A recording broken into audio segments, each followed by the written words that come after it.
Hello friends! Hello po mga kamayras! This is Myers World. Welcome back to my channel. I hope you're all doing well. Na-miss nyo ba ako? Miss ko rin kayo. So today, magluluto po kami ng adobong sitaw. So samahan niyo po kami. So here are the ingredients. So sitaw po. And then yung pork belly, sibuyas, bawang, tapos ang toyo, suka, patis, pepper, at yung asin.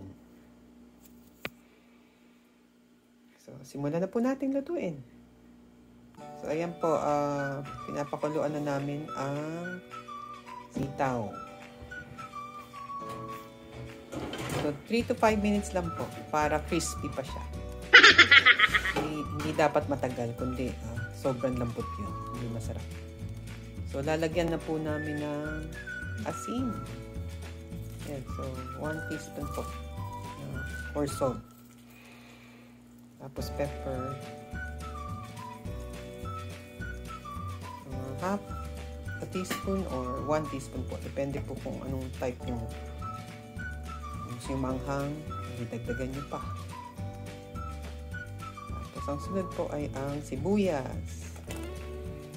Konting sibuyas lang kasi yung iba po gagamitin mamaya pag isa. Ang sunod naman po, bawang. Yan, lagyan din natin ng konting bawang. 2 tablespoon po ng soy sauce. So, ngayon po, lalagyan namin ng suka.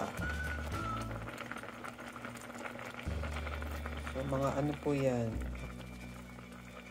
So, wag muna pong haluin.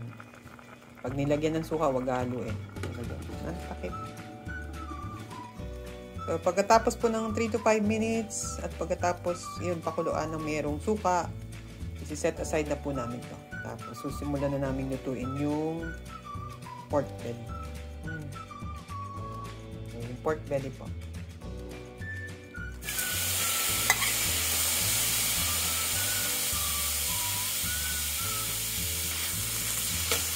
So, ano po yan? Pagmamantikain namin hanggang sa magiging chicharon. Yun ang gusto ng chef ko.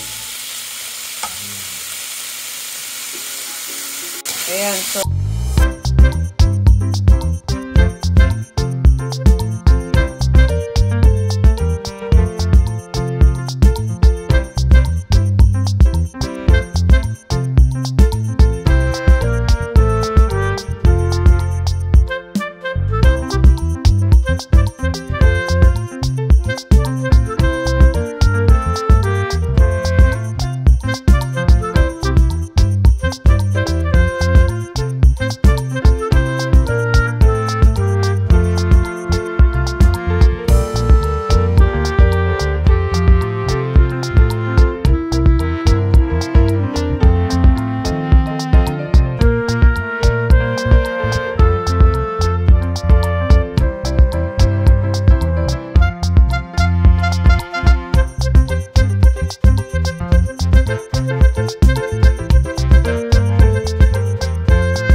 natin ng mabuti ang mga ingredients. Tapos po, lagyan natin ng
talaga.